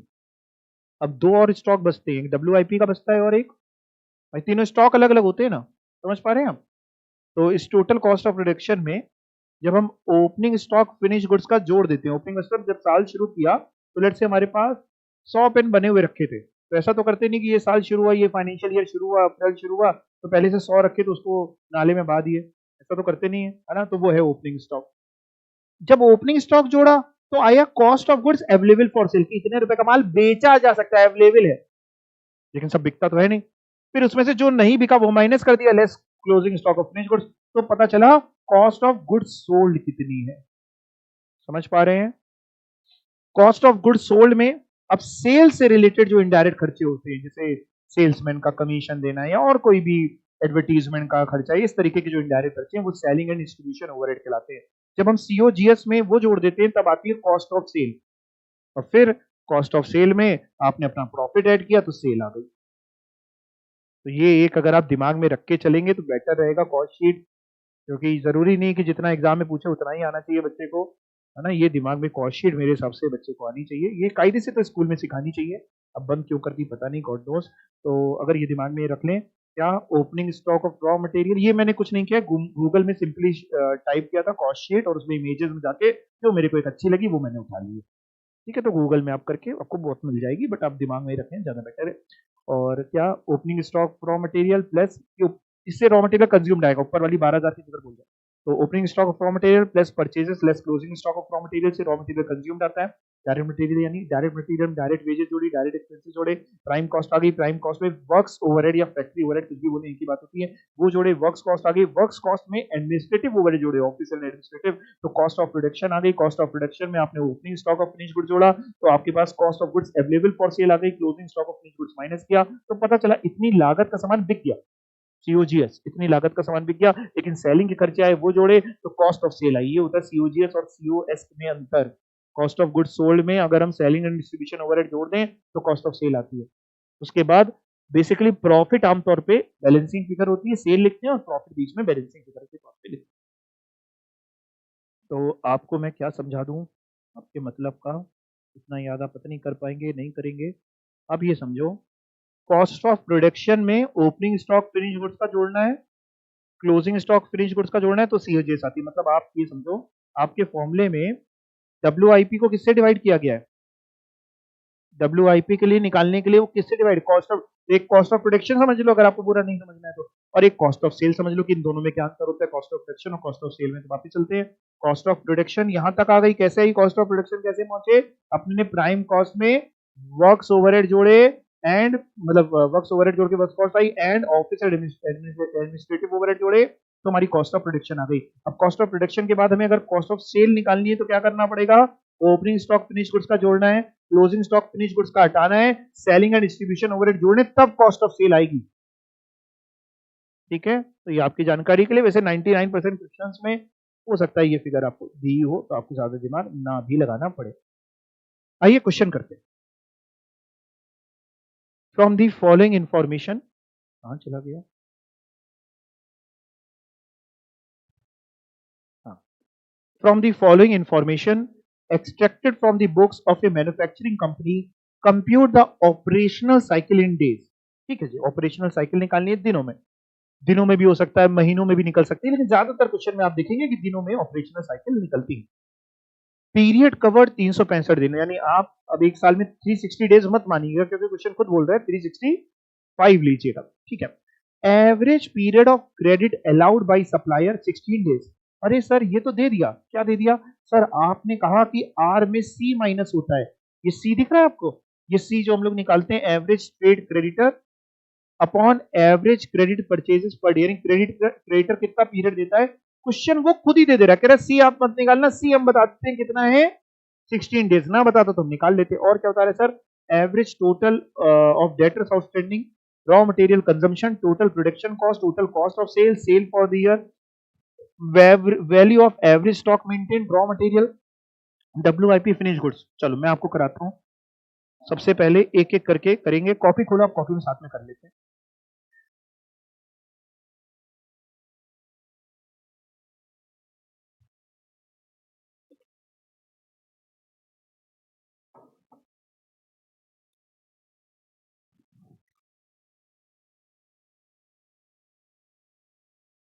ऊपर पहले तो हेडिंग यही डालो जो क्वेश्चन में दी है, computation of operational cycle in days, जो क्वेश्चन में लिखा करे वो हेडिंग डाल दिया। और लंबी डालनी तो statement showing computation of operational cycle in days.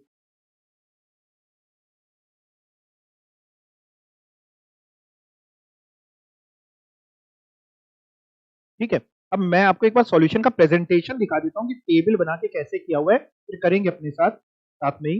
देखिए एक कॉलम बेसिकली हम लोगों ने बनाया है जिसमें हम पर्टिकुलर्स में लिखेंगे कि क्या क्या पीरियड है, एक फॉर्मूले के लिए कॉलम बना दिया है, एक उसके सॉल्यूशन को दिखाने के लिए, और फिर एक आगे का आखिरी, यानी ये 4 कॉलम बनाए। तो आप भी इस तरीके, ऐसा नहीं कि यही सेट फॉर्मेट है ऐसे ही प्रेजेंट करना है, ऐसा कुछ नहीं है, लेकिन ऐसे करेंगे तो आपका भी सिस्टमेटिक रहेगा। वैसे 4 कॉलम आप भी बना लीजिए, इतना ही देखिएगा, ये वाला फॉर्मूला जिसमें लिखना है थोड़ा बड़ा बनाइएगा, ऐसे ही बना लीजिए 4 कॉलम।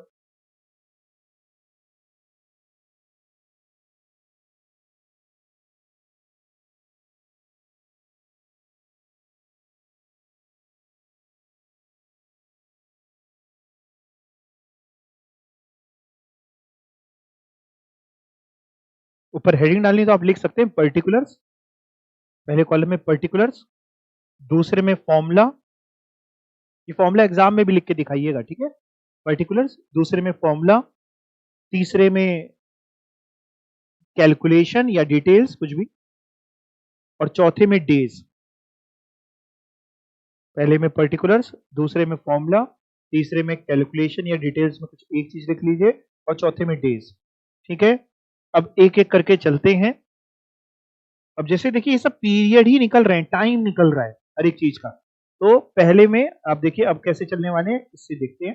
सबसे पहले में आर लेना है, आर फॉर रॉ मटेरियल, तो आप लिखिए period of raw material, particulars में लिखिए पीरियड ऑफ रॉ मटेरियल, लिख दिया। फॉर्मूला ये जो लिखा है देख के लिख लो, फिर इसको कैसे इंप्लीमेंट करते हैं भी समझाते हैं। फॉर्मूले वाले कॉलम में लिख लो average inventory of raw material and store upon average per day consumption of raw material and store.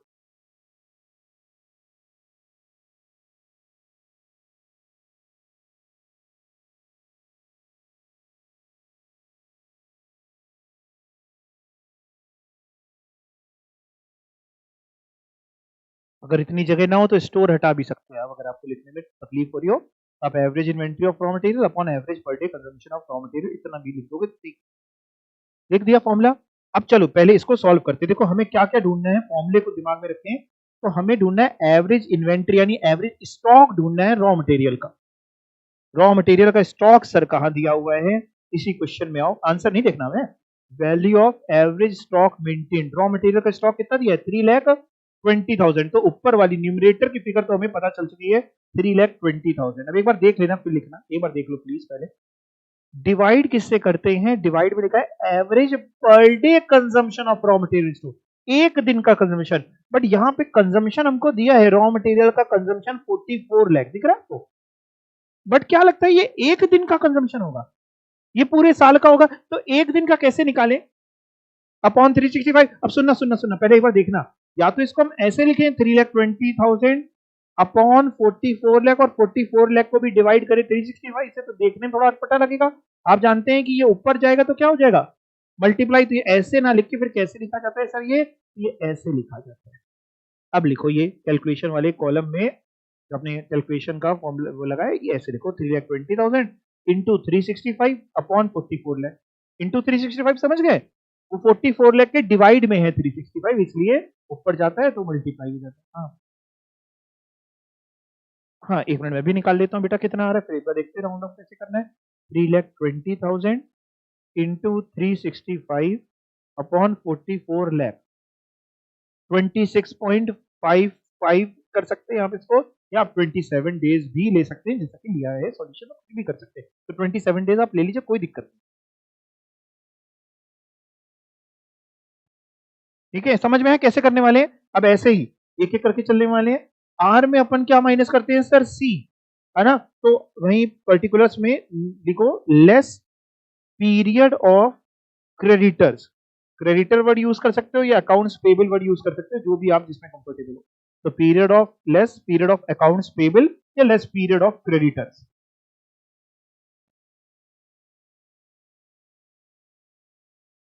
Less period of creditors, ठीक है। फॉर्मूला देख करके लिख, क्रेडिटर्स का फॉर्मूला वैसे तो दिया है लेकिन फॉर्मूला लिख देंगे बेटर रहेगा।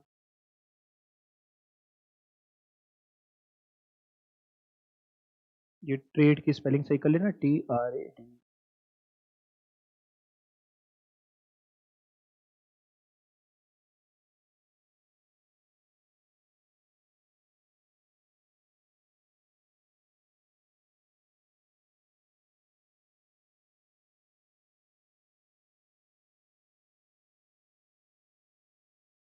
ठीक है, फॉर्मूला लिख लिया, average trade creditors upon average credit purchases पर डे।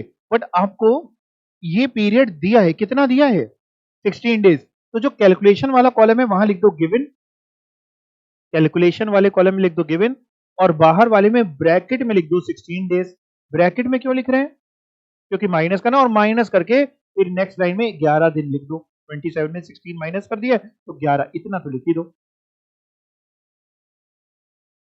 क्या क्या क्या, हाँ लेस लिख दिया यहाँ पे और यहाँ ब्रैकेट लगा दिया, ठीक है चलेगा, चलेगा चलेगा, हम समझ गए आपकी बात, लिख दीजिए, ब्रैकेट लगा दीजिए। नहीं लगाने का मन हो तो नहीं भी लगाएंगे चलेगा। हमें पता है बहुत सारे टीचर कहते हैं लेस लिख दिया ब्रैकेट लगा दिया माइनस माइनस प्लस हो गया। अरे लिखो, तुम लिख दो ही बहुत बड़ी बात, ठीक है। नहीं तो तुम ब्रैकेट नहीं भी लगाना ना लगाओ, वो आपकी मर्जी है। तो इतना नहीं पकड़ने के लिए बैठा है एग्जाम में। 11 दिन आ गए। अब आप लोग आगे चलते हैं, डब्ल्यू की बात करते हैं। डब्ल्यू क्या था बताओ, क्या था WIP। तो आप क्या लिखोगे पर्टिकुलर में, पीरियड ऑफ WIP या period of work in progress लिखो, period of work in progress. Add करके ऐड होंगे अब ये सारे, ऐड पर्टिकुलर में लिखना ऐड, जैसे ये लिखा ना add period of work in progress.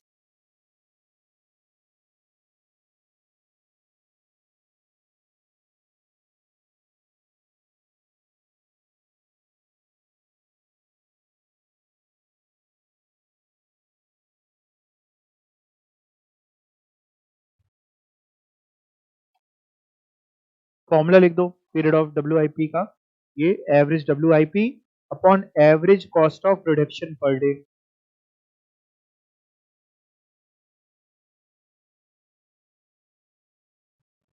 Average WIP upon average cost of production per day.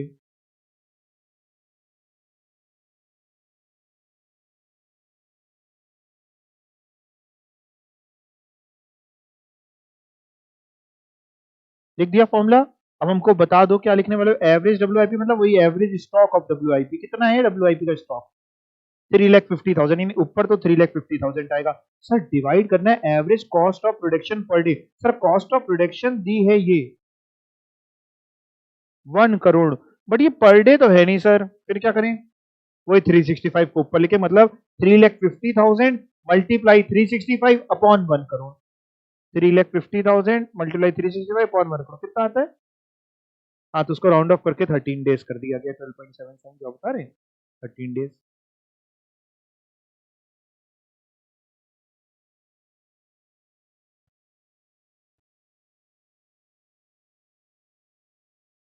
ठीक है, फिर नेक्स्ट लाइन में लिखो add period of finished goods.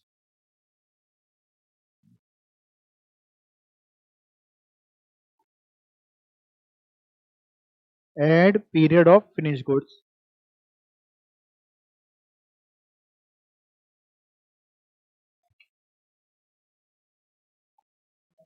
Formula लिखो फिनिश्ड गुड्स का। Average inventory of finished goods upon average cost of sales per day.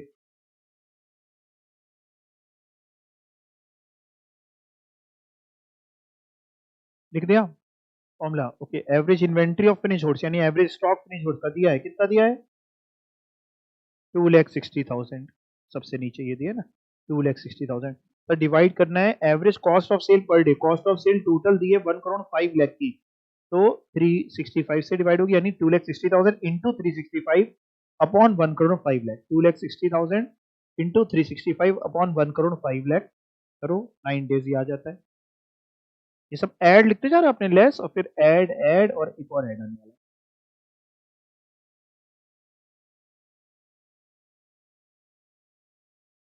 अब लिखो add period of, ये लिख लिया। अब लिखो ऐड पीरियड ऑफ डेटर्स या period of accounts receivable. Account receivable debtor एक ही बात आपके लिए। तो add period of accounts receivable. तो देखो आप, है आसान, अगर फॉर्मुलेज दिमाग में बैठ जाएं, 2-4 बार प्रैक्टिस हो जाए तो फिर आसान है। Add period of accounts receivable. Formula लिख लेते हैं average book debt upon average sale per day.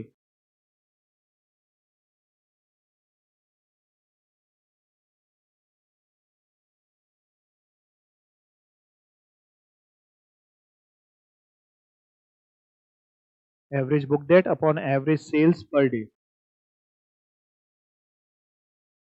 Average book debt कितने डेटर्स दिए हैं क्या कहीं? 4,80,000 ये लिखा है, बिल्कुल सही आप कह रहे हो। एवरेज टोटल डेटर्स आउटस्टैंडिंग 4,80,000 के डेटर्स हैं, और डिवाइड करना है एवरेज सेल्स पर डे। पूरे साल की सेल दी है 1 करोड़ 60 लाख, तो आप ऊपर 365 मल्टीप्लाई, मतलब 4,80,000 इंटू 365 अपॉन 1 करोड़ 60 लाख। 11 दिन। बस बेटा अब जोड़ दो 11 डेज में, ये तीनों को जोड़ दो, देखो आपको 44 डेज आ जाएगा। और लिख देना क्या आ गया? ऑपरेशनल साइकिल पीरियड आ गया, या वर्किंग कैपिटल साइकिल पीरियड आ गया, या वर्किंग कैपिटल साइकिल आ गई।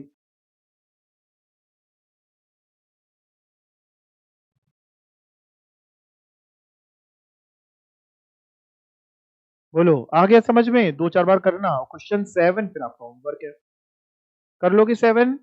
ठीक है, थैंक यू।